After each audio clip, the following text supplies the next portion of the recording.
बिस्मिल्लाहिर्रहमानिर्रहीम। अस्सलाम वालेकुम नाज़रीन, आप देख रहे हैं प्रोग्राम हक़ाइक़। मैं हूँ आपके साथ फ़ाइज़ा शिराज़ी। नाज़रीन, गज़ा में अमन का तारीख़ी मुआहिदा हो गया है और हमारी पॉलिसी के बारे में भी प्राइम मिनिस्टर साहब ने वो क्लियर बात कर दी है। उन्होंने कहा कि फ़लस्तीनी रियासत का क़याम पाकिस्तान के मशरिक़ वस्ता की पॉलिसी की बुनियाद है और रहेगा। उसमें कुछ रेफरेंस भी कोट किया गया है। हमारी जो पॉलिसी फ़लस्तीन को लेके है, 1967 से पहले की सरहदों पर मुश्तमिल रियासत है, वही पॉलिसी लेके आगे चला जाएगा। थोड़ी सी इसमें से कशमकश थी कि ये पॉलिसी क्या होगी, क्योंकि इसमें बहुत सारी चहमगोइयाँ भी चल रही थी। अब बहरहाल ये चीज़ क्लियर हो गई है कि पाकिस्तान की इस पे पोजीशन क्या है, जिसका दारुल खिलाफा अल कुद्स शरीफ होगा। हमारी अहम तरजीह गज़ा पे मुसल्लत की गई नस्लकुशी को फौरी रोकना था। दीगर मुल्कों के साथ मिलकर इस तरजीह को तसलसल के साथ बयान किया और तक़वियत भी दी। नाज़रीन, रात को जब ये मामला तय पा रहे थे, उस वक्त हमने देखा कि डोनाल्ड ट्रंप साहब जो हैं वो प्रेसिडेंट ट्रंप काफ़ी खुश भी थे। उन्होंने फील्ड मार्शल साहब की भी तारीफ़ की, उनको अपना फेवरेट भी करार दिया। यही नहीं, जहाँ पे सिर्फ उन्होंने ही स्पीच करनी थी, तमाम सरबराह ममलिकत वहाँ पे खड़े थे। वहाँ पे उन्होंने प्राइम मिनिस्टर साहब जो हमारे पाकिस्तान के हैं, शहबाज शरीफ साहब, उनको बुलाया और जब इन्होंने उनकी जो वो सुनना चाह रहे थे एग्जैक्टली ट्रंप साहब, जब प्राइम मिनिस्टर साहब ने उस तरीके से उनकी तारीफ़ की, तो उसके बाद डोनाल्ड ट्रंप ने आके कुछ कहा नहीं और उन्होंने कहा कि गुड बाय, फिर सारे अपने अपने घरों को चलते हैं। अब मैं इस पर क्या कहूँ, वो उन्होंने आगे तकरीर ही कोई नहीं की। इसके क्या एंगल हो सकते हैं, इसका क्या इम्पैक्ट आने वाले दिनों में हो सकता है? दूसरी जानब चाइना भी ऐसे लग रहा है जैसे पाकिस्तान और अमेरिका की दोस्ती को लेके थोड़ा सा कॉन्शियस हो गया है, तो वो भी चाह रहा है कि पाकिस्तान अमेरिका की जो दोस्ती है वो पाक चाइना दोस्ती पे किसी तरह से भी असरअंदाज ना हो। इस सब में बात रहेगी। इस सब के अलावा इजराइल के हवाले से भी नाज़रीन, चूँकि हमास ने 20 जरगमालियों के बाद 4 मग़वियों की लाशें भी इजराइल के हवाले कर दी हैं, ये भी सारा कुछ डिबेट का हिस्सा रहेगा। और मौलाना फजल रहमान साहब ने नाज़रीन उस सब में अपनी जो है वो ऑफ़र की है कि पाक अफ़गान कशीदगी कम करने में किरदार अदा कर सकता हूँ, यानी कि उन्होंने सालसी के किरदार अदा करने की कोशिश की है। अब पाक अफ़गानिस्तान तकाजा किया जाता है, देखा जाए कि उस काबिल भी है कि नहीं। उन्होंने कहा कि अफ़गानिस्तान की इंटेलिजेंस और दीगर अस्करी सलाहियतें अभी इब्तदाई मराहिल में हैं, ठीक है जनाब, और ये सालसी का किरदार का भी ऑफ़र कर रहे हैं। लेकिन हमें ये भी देखना होगा कि बड़ा अहम दौरा था इस वक्त जो भारत में हुआ था, 7 दिन का दौरा, वो, और उसी दौरान वहाँ पे बैठ के जिस तरह की प्रेस कॉन्फ्रेंसेस की जाती हैं, पाकिस्तान के अंदरूनी मामलात में जिस तरह से स्टेटमेंट दी जाती है, फिर पाकिस्तान ने उसका दो टोक भी जवाब दिया कि आप अपने मामला देखिए, अंदरूनी मामलात में मुदाखलत या स्टेटमेंट की हम इजाज़त नहीं देते हैं। लेकिन सबके बावजूद ये चीज़ें इतनी भी नई नहीं है या इनको ऐसे भी निगलेक्ट नहीं किया जा सकता। डिबेट करते हैं आज के प्रोग्राम में। आपको बताएं, प्रोग्राम के पहले हिस्से में हमें ज्वाइन किया है air commodore retired Khalid Chishti साहब हैं, डिफेंस एनालिस्ट हैं। बहुत शुक्रिया चिश्ती साहब आपका हमें ज्वाइन करने के लिए। अस्सलाम वालेकुम चिश्ती साहब। जी वालेकुम सलाम जी, thank you Faza for inviting. Welcome sir. सबसे पहले तो मुझे बताइएगा कि हिंदुस्तान के हवाले से मैं पहला पॉइंट ये डिस्कस करना चाह रहा हूँ, उसके बाद डोनाल्ड ट्रंप और बाकी चीज़ों पे आते हैं। पैलेस्टाइन पे ड्यूल साइड ऐसा लग रहा है कि जैसे हिंदुस्तान प्ले कर रहा था, और इसमें कोई दो राय नहीं है कि वो ऐसा कर रहा था। यानी कि अमेरिका के साथ भी था पिछली 2 दहाइयों से, वो चाइना और रशिया के साथ भी अब वो ताल्लुकात चाहता है, जब से स्पेशली उसके अमेरिका के साथ कुछ ताल्लुकात बिगड़े हैं। पाकिस्तान एक बेहतरीन इंडिया को जवाब देने के लिए या इंडिया को उसको उसके कद में रखने के लिए या उसको उसके लिमिट में रखने के लिए, अमेरिका ने देखा कि पाकिस्तान एक बेहतरीन जो है वो एक बेहतरीन जवाब था, ये तो देखा ही। फिर चाइना के हवाले से भी देख लीजिए, चीन और पाकिस्तान की जो डिफेंस टेक्नोलॉजी, डिफेंस एबिलिटीज़ हैं, वो भी सामने आ गई हैं। वो किस तरीके से कंबाइन हुई, मुकम्मल तौर पे चाइना पाकिस्तान की एक अलाय भी आपको लग रहा है कि ये कुछ एस्पेक्ट्स हैं जिसमें हम जो देखें कि डोनाल्ड ट्रंप ने जिस तरह से रात को पाकिस्तान को वैल्यू किया, फील्ड मार्शल साहब को वैल्यू किया, वो तो वैसे भी पहले भी उनकी तारीफ़ करते रहते हैं, वो उनके फेवरेट हैं, ये बात भी उन्होंने कर दी।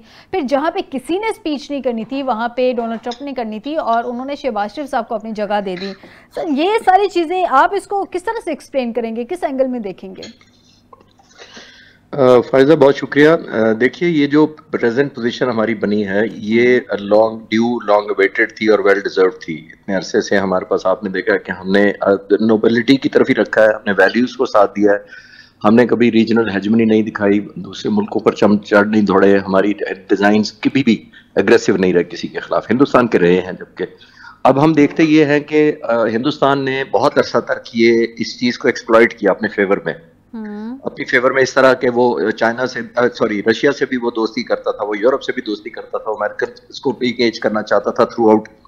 तो ये सारा करते हुए उनको ये एहसास वो समझते थे कि पाकिस्तान आइसोलेट हो रहा है। मई का जो महीना जिसमें हमारा कॉन्फ्लिक्ट हुआ, जिसको आप रेफर कर रही थी, वो भी उसी की एक कड़ी थी।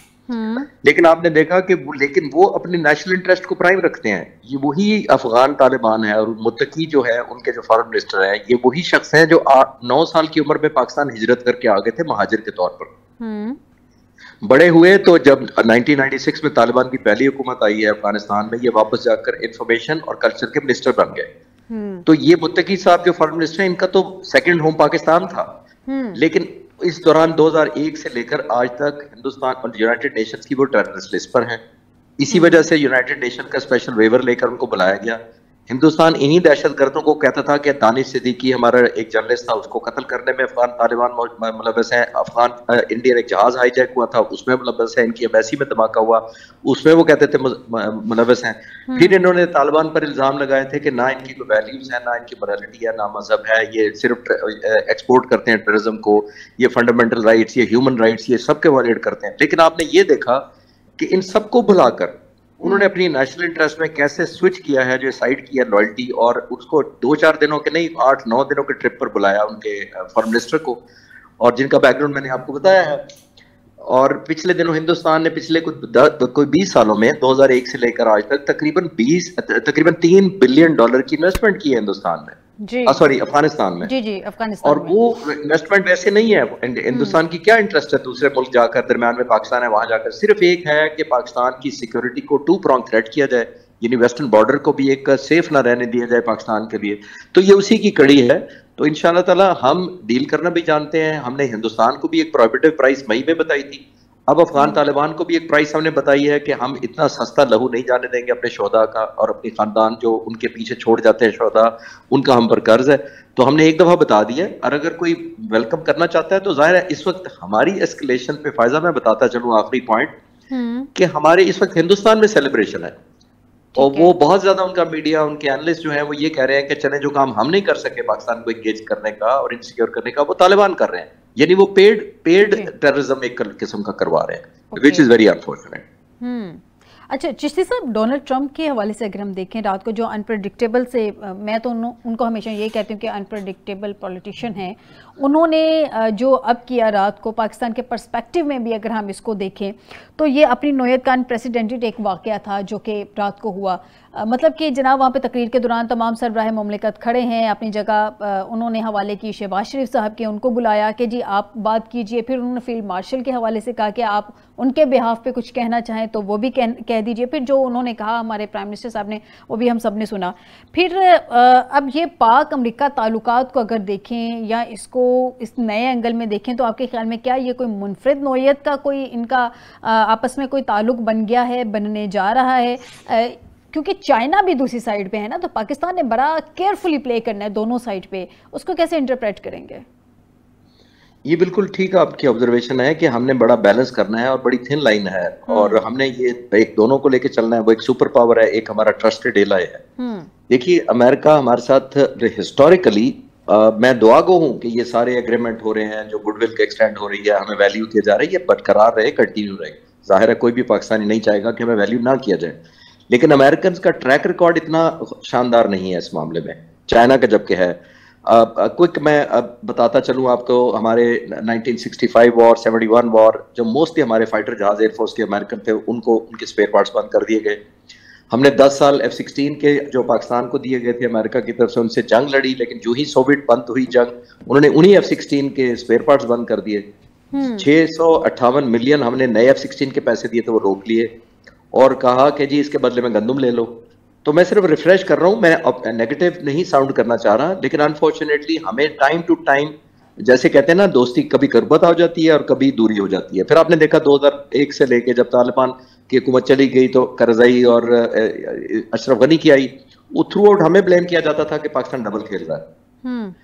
तो ये ट्रस्ट डेफिसिट वेरी करता रहा है। मैं कहना ये चाह रहा हूँ, मैं सिर्फ दुआ करता हूं कि ये बैलेंस रहे। लेकिन जिस तरफ आपने इशारा किया, वो आखिरी पॉइंट मैं ये कहना चाहूंगा कि चाइना को जरूर हमने ये अश्योर कराना है कि अमेरिका से हमारी कुर्बत जो है वो चाइना के कॉम्प्रोमाइज करके नहीं हो रही। ये बड़ा इंपॉर्टेंट फैक्टर है, बिकॉज चाइना हमारा ट्रस्टेड है। यही जो हमने अभी 7 जहाज मारे हैं उसमें से 6 J-10C से मारे हैं, जो चाइनीज जहाज था। तो मैं बैकग्राउंड सिर्फ इसलिए बता रहा हूँ कि चाइना ने हमारा सपोर्ट किया हमेशा, उसको at the cost of Chinese, जिसको कह रहे हैं ना फ्रेंडशिप, कोई दोस्ती हमें नहीं करनी चाहिए, क्योंकि हमें ये बताना चाहिए कि हम सॉवरेन मुल्क है, हम इंडिपेंडेंट मुल्क हैं, हम हर उस मुल्क से डील करेंगे जो हमारी नेशनल इंटरेस्ट में होगा, without any compromise on others friendship. ये बड़ा जरूरी है। आई थिंक ये आपने ठीक पॉइंट आउट किया शुरू में कि बड़ी थिन लाइन है, तो हमें केयरफुली बैलेंस करके चलना पड़ेगा। बिल्कुल दुरुस्त कह रहे हैं चिश्ती साहब। पाकिस्तान की सिफारतकारी के हवाले से एट द हाईएस्ट लेवल अच्छी है मेरे ख्याल में। काफ़ी हद तक पाकिस्तान को अब जो टारगेट्स थे वो अचीव कर रहा है। स्पेशली ये जो वॉर हुई है पाक भारत की, उसके बाद पाकिस्तान ने बड़ी कामयाबी हासिल की है सफारती सतह पे भी। और ये वॉर के दौरान जो एक ख़ित्ते में तवाज़न ताकत का तब्दील हुआ है, उसमें तो खैर कोई दो राय है नहीं। हमारे प्राइम मिनिस्टर साहब ने वही बोला जैसे मैंने अभी पहले भी कहा कि जो ट्रम्प साहब सुनना चाहते थे, एक सफारती दबाव बहरहाल मुझे पर्सनली ऐसा लगता है कि भारत पे बन गया है, क्योंकि जिस तरह से डोनाल्ड ट्रंप हमारे फील्ड मार्शल साहब की तारीफ़ें कर रहे हैं, जिस तरह से उन्होंने रात को पाकिस्तान के प्राइम मिनिस्टर को वैल्यू दी, तो बहरहाल एक सफारती दबाव जो ओवरऑल इस वॉर के बाद भी भारत पे बन रहा था, अभी भी उसमें इजाफा होता जा रहा है, जिसमें भारत कोई ना कोई गलती पहले भी उसने की है, अभी भी उसने अफगानिस्तान को फ्रंट फुट पे रख के प्ले किया है। तो क्या आने वाले दिनों में मजीद सफारती दबाव अगर बनता है तो क्या वो दोबारा कोई गलती खुदा न खास्ता पाकिस्तान के लिए इस तरह की करने की कोशिश करेगा? और उस सब में फिर अमेरिका का झुकाव आप किस तरफ देखते हैं? देखिए, आपने बिल्कुल ठीक कहा। आपने कहा कि मेरी जाती ओपिनियन, लेकिन आई एग्री कि ये बिल्कुल ठीक कह रही हैं कि बहुत डिप्लोमेटिक प्रेशर है, एक एलिमेंट ऑफ आइसोलेशन है हिंदुस्तान के लिए, अब खास तौर पर प्रेसिडेंट ट्रंप की तरफ से। और उसकी एक वजह नहीं है। ये नहीं है कि वो वैसे उनको कोई उसूली इख्तलाफ है उनके, वो ये है कि आपने देखा रशिया से ऑयल खरीद रहा है इंडिया जी। फिर एक ब्रिक्स जो ऑर्गेनाइजेशन बनी है, जो ब्राजील, इंडिया, रशिया और सब लोगों ने मिलकर बनाई है, वो अमेरिकन प्रेसिडेंट को बिल्कुल पसंद नहीं है। वो समझते हैं कि मेरा मुकाबला करने के लिए ये मुल्क इकट्ठे हो गए 4-5, और उसमें से फाउंडिंग जो जिसको कहते हैं ना पायनियर जो है वो इंडिया है उस ऑर्गेनाइजेशन का, वो उनको पसंद नहीं आ रही। इसी वजह से आपने देखा वो टैरिफ इंपोज करते जा रहे हैं। और हमने क्योंकि क्रेडिबिलिटी अपनी अर्न की है, जंग जीती है, दुनिया को पावर साबित की है, अपनी रेलेवेंस का सबूत दिया है, तो सब झुकाव हमारी तरफ सिर्फ प्रेसिडेंट ट्रंप का नहीं है।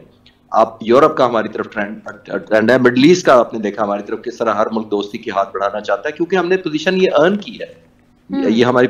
लेकिन आने वाले वक्तों में प्रेसिडेंट ट्रंप का बहुत बड़ा एक रोल हो सकता है, लेकिन मुझे लगता है कि वो रोल को उनको अपग्रेड करना चाहिए। अब ये क्रेडिट उन्होंने मेरे ख्याल बीसीओ ने दर्जनों दफा ले लिया कि जी मैंने बंद कराई है जंग, लेकिन अब उनको मेरे ख्याल है कि वो सही मानों में अमन पसंद है, तो उनको कहना चाहिए कि मैंने कश्मीर का मसला भी हल करवा दिया।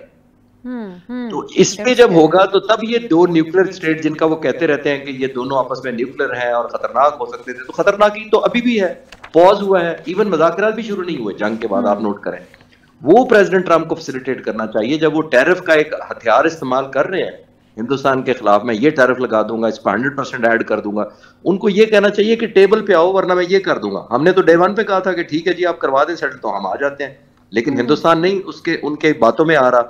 तो अब मेरा ख्याल है प्रेसिडेंट ट्रंप के लिए मेरी तो जाहिर है ख्वाहिश होगी, एक्सपेक्टेशन होगी कि इसको वैल्यू ऐड करें सीज फायर को। अब सीज फायर वो 10 साल तक कहते रहेंगे, वो तो सीज फायर ही रहेगी, अमन नहीं आएगा इस एरिया में। हमें अमन की बात करनी चाहिए, उसका इन्फ्लुएंस उनको अपना यूज करते रहना चाहिए। लेकिन चिश्ती साहब, अगर हम इन्फ्लुएंस की ही बात करें, अभी रिसेंटली जो सीज फायर करवाया है गजा में, कल तक तो बड़ी खुशी थी कि अच्छी बात है कि वहाँ पे सीज फायर हो गया। हम भी पिछले 2 साल से इस इशू पे डिस्कस कर रहे हैं कि वहाँ पे ये मामला सेटल्ड होने चाहिए। लेकिन आज की जो इत्तलात है उसके मुताबिक माहदे पे, अमन माहदे पे दस्तखत के बाद भी गजा पे इजरायली बर्बरियत जारी है। आज भी 9 फ़लस्तीनी शहीद हो गए हैं। माजी में भी सदर ट्रंप ने सीज फायर की ये एक ज़रा सी ट्रेलर हुआ था, लेकिन उस वक्त भी उस सीज फायर की खिलाफ वर्जी इजराइल की जानिब से की गई थी। तो ये जो अभी सीज फायर एक हो गया है और पाकिस्तान का भी सीज फायर करवाया गया है, इन दोनों में क्या कंपैरिजन देखते हैं? वहाँ पे सीज फायर चल जाएगा, यहाँ पे तो फिलहाल चल रहा है। देखिए, यहाँ पे पाकिस्तान और इंडिया दो रिलेटिवली ज्यादा रिस्पॉन्सिबल मुल्क है, और खास तौर पर मिडल ईस्ट का अगर जिक्र करें तो इजराइल बिल्कुल रिस्पॉन्सिबल नहीं रहा।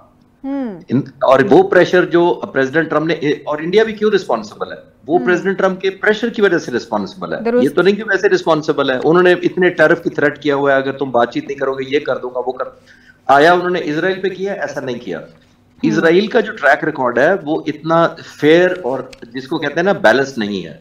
और मैं जब से ये डील हुई है मैं अपने खतरात का इजहार करता हूँ। मुझे ऑप्टिमिस्ट होना चाहिए, मुझे खुशी है कि बॉम्बिंग रुक जाए, मुझे खुशी है कि ये जो मासूम जाने बच जाए। लेकिन हो क्या रहा है कि नेतन्याहू का ट्रैक रिकॉर्ड बड़ा खतरनाक है। मुझे ये खौफ आता है इस बात से, उनका ट्रैक रिकॉर्ड देखते हुए, कि देखिए अपने वो जंगी कैदी भी वापस ले जाएं, अगर वो डेड बॉडी भी वापस ले जाएं, फिर वो एक फॉल्स फ्लैग ऑपरेशन करके हमास का नाम बदनाम करके फिर ऑपरेशन शुरू कर दें और कहें कि जी हमने तो अपने डिफेंस में किया, कि उन्होंने एग्रीमेंट में लिखवा लिया है कि कोई भी अगर वॉलेट करेगा तो फिर इजराइल के पास हक होगा, और प्रेसिडेंट ट्रम्प ने कहा कि मैं उनका साथ दूंगा। तो आपने नोट किया होगा कि ये मजबूरी के तहत इंडिया खामोश है, मजबूरी के तहत मुझे लगता है कि नेतन्याहू खामोश है। लेकिन जो ही उनका मकसद हल हो जाए, अल्लाह करे कि वो वादे पर कायम रहे और अमेरिकन प्रेसिडेंट अपना प्रेशर मेंटेन रखे। लेकिन मुझे उसी चीज से एक खौफ आता है। सर एक आखिरी सवाल आपसे शॉर्टली ज़रा, ये जो दोहा एकॉर्ड है, हम सरजमीन के इस्तेमाल की बात तो करते हैं कि आप अपनी सरजमीन किसी के खिलाफ इस्तेमाल नहीं होने देंगे, लेकिन उसके अंदर जो पॉलिटिकल एस्पेक्ट्स है उसको हम थोड़ा सा निगलेक्ट करते हैं। मैं चाहूँगी उसको हाईलाइट करना, क्योंकि उसमें जो ऑल इंक्लूसिव गवर्नमेंट्स थी वो बननी थी, फिर इंट्रा अफगान डायलॉग होना था।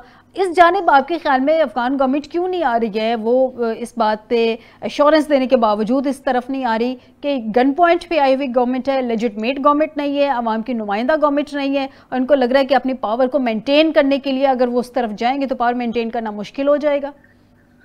नहीं फैज़ा, सवाल तो आखिरी है, लेकिन ये सबसे इंपॉर्टेंट सवाल आज का मेरा ख्याल ये है। देखिए 1842 तकरीबन 182 साल पहले भी यही किया जाता था। ब्रिटिश एक दफा स्टक हो गए थे काबुल में 183 साल पहले 1893 में। अब जरा विजुलाइज करें मैं क्या बात करूं, वो उस वक्त से लेके आज तक आप जरा विजुलाइज करें। उस वक्त उन्होंने क्या किया था, ब्रिटिश को क्या किया था कि हमें सारा अपना सोना दे दो, जेवर दे दो, सब हमारे हवाले करो और जलालाबाद तक तुम्हें जाने देते हैं। उन्होंने सब कुछ दे दिया। 20,000 लोग थे ब्रिटिश, वो पहुंचते पहुंचते जलालाबाद एक जिंदा बचा था उनमें से 20,000 में से, रस्ते में मार दिए जाते थे पैसों की खातिर। मैं ये कहना चाह रहा हूं। तो ये ट्रैक रिकॉर्ड अफगानिस्तान में बदकिस्मती से 250 साल से भी पुराना है कि ये क्योंकि कैश स्टार्व्ड रहा है, उनकी अपनी डेवलपमेंट नहीं है, इंडस्ट्री नहीं है, कोई एग्रीकल्चर नहीं है, तो वो जाहिर है इसको रैंसम टाइप यूज करते हैं। और खासतौर पर हिंदुस्तान की बहुत कैपेसिटी है आपको बिलियंस ऑफ डॉलर देने की गिफ्ट, तो वो उनकी लाइन टॉक करना शुरू कर देते हैं। हम मुकाबला नहीं कर सकते, डॉलर्स की बारिश नहीं कर सकते इस तरह। तो अनफॉर्चुनेटली इंडिया बहुत नेगेटिव रोल प्ले कर रहा है इसमें। ठीक, बहुत शुक्रिया air commander retired Khalid Chishti साहब, आपने मुझे प्रोग्राम में ज्वाइन किया। नाज़रीन एक छोटे से ब्रेक की तरफ जाते हैं, ब्रेक से वापस आते हैं तो स्टूडियो में हमें ज्वाइन करेंगे डॉक्टर एहसन महमूद साहब एज सीनियर एनालिस्ट, और मज़ीद डिस्कशन करेंगे। डोमेस्टिक पॉलिटिक्स को भी लेके आएंगे, जहाँ पे एक नए वज़ीर आला के लिए कह दिया गया कि कल 4 बजे उसका हल्फ लेना है। गवर्नर साहब कह रहे हैं कि मैं अपनी आइनी जिम्मेदारियाँ निभाऊंगा, लेकिन दूसरी जानिब आइनी जिम्मेदारी अभी तक इस्तीफे के हवाले से बीच में लटक रही है। डिस्कस करेंगे एक ब्रेक के बाद।